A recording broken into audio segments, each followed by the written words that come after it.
दोस्तों, आज हम जो विद्या बताने जा रहे हैं वो है नारायणास्त्र मंत्र प्रयोग की। दोस्तों, यह विद्या सर्वप्रथम इंद्र को पहले दी गई थी। उसके बल पर ही उसने असुरों का संहार किया था। दोस्तों, यह विद्या उसके लिए अधिक फलदायी होती है जो वैष्णव नियमों से रहता हुआ भक्तिपूर्वक इसका पाठ करता है। दोस्तों, इसके प्रभाव से किसी भी दृष्टि दोष नहीं होता या शरीर में कोई भी संक्रमण नहीं हो सकता। यह इस मंत्र की खासियत है। दोस्तों, इस मंत्र के अनेक खासियत है। उस बताने से पहले दोस्तों हम ज़रा इसकी विशेषता पे नज़र डालते हैं। दोस्तों, जो व्यक्ति संग्राम में इसे अपने अंग में धारण करता है, इस मंत्र को लिखकर, वह निश्चित रूप से शत्रुओं पर विजय प्राप्त करता है तथा उसके सारे विघ्न इसके प्रभाव से दूर हो जाते हैं और सुख संपत्ति का लाभ लेता है। दोस्तों, यह मंत्र कभी व्यर्थ नहीं जाता। किसी व्यक्ति को बलवान शत्रु अथवा अन्य किसी शत्रु द्वारा पकड़ा गया हो, जैसे रूहानी शक्तियाँ भी शामिल कर सकते हैं, वह भी बंदी मुक्त हो सकता है, सौभाग्य प्राप्त करता है। इसके प्रभाव से शीतल जल को उष्ण और उष्ण जल को शीतल किया जा सकता है। इतना यह शक्तिशाली मंत्र है। दोस्तों, इस मंत्र की और एक विशेषता है। अगर इस मंत्र को आप गुरोचन और जल के संयोग से किसी भोजपत्र पर लिखकर अपने शरीर में कहीं भी बांध लेते हैं और बोलते हैं सर्वरक्षाम करोति में, यह बोलते हुए बांधते हैं और धारण कर लेते हैं, तो इसके प्रभाव से स्त्री अथवा पुरुष को यह मंत्र हाथ में बांधने चाहिए। इसके प्रभाव से सूर्य, भूत प्रेत, पिशाच, ग्रामगाही, डाकिनी, महाभयंकर शाकिनी, बेताल, महाबली राक्षस, महारौद्र दानव, बलि असुर, देवता तथा अष्टयोनि देवता आदि इस मंत्र गोचर से स्तंभित हो जाते हैं। कोई विघ्न या बाधा नहीं पहुंचा पाता। सब कुछ नित्य फलता फूलता है। समस्त हत्याओं के दोष को दूर हो जाते हैं।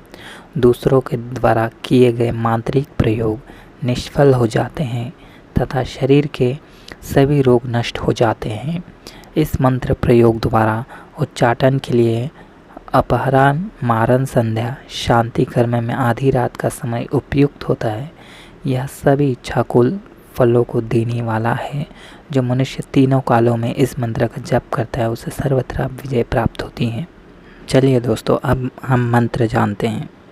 हरि ओम नमो भगवते श्री नारायणाय नमो नारायणाय विश्वमूर्तये नमः श्री पुरुषोत्तमाय पुष्पदृष्टिं प्रत्यक्षं वा परोक्षं वा अजीर्ण पंचविशुचिकां हन हन एकाहिकं द्वाहिकं त्रयाहिकं चतुर्थिकं ज्वरं नाशय नाशन चतुर्शीति वातानष्टादश कुष्ठान् अष्टादशक्षयरोगान् हन हन सर्वदोषान् भञ्जय भञ्जय सत्सर्वनाशय नाशय शोषय आकर्षय आकर्षय शत्रून् मारय मारय उच्चाटय उच्चाटय विद्वेषन् विद्वेषन् स्तंभय स्तंभय निवारय निवारय विघ्नहरन् विघ्नहरन् दह दह मथ मथ विध्वंस विध्वंस चक्रम गृहत्वा शीघ्रमागच्छ चक्रेण हत्वा परविज्ञान छेदय छेदय भेदय भेदय चतुशितानि विस्फोटय विस्फोटय अर्शवात शूलदृष्टि सर्पसिंह व्याघ्र द्विपद चतुष्पद पदवायानिन्द्वि भुवन्तरिक्ष हन्यशिके चित्त तान्द्वेष्कान् सर्वान् हन हन विगुण मेघ नदी पर्वताट विसर्वस्तान रात्रि दिन पत्थ चौरान वंशम कुरु कुरु हरि ओम नमो भगवते ह्रीं फट स्वाहा ठ ठम ठम ठ नमः। तो दोस्तों, ये है मंत्र और इसकी विधि जान लेते हैं।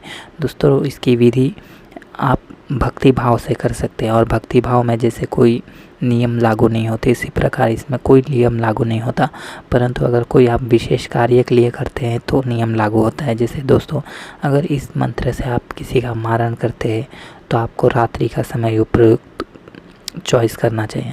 अगर आप मोहन करना चाहते हैं तो दोस्तों ये आप इसे सुबह शाम जप सकते हैं। और दोस्तों, अगर आप इसे तीनों कालों में जपते हैं तो आपकी अभिलाषा पूर्ण होती है।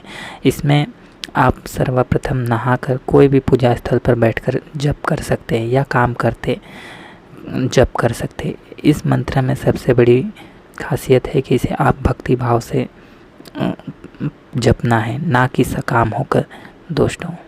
तो चलिए दोस्तों, मिलते हैं अगली वीडियो में।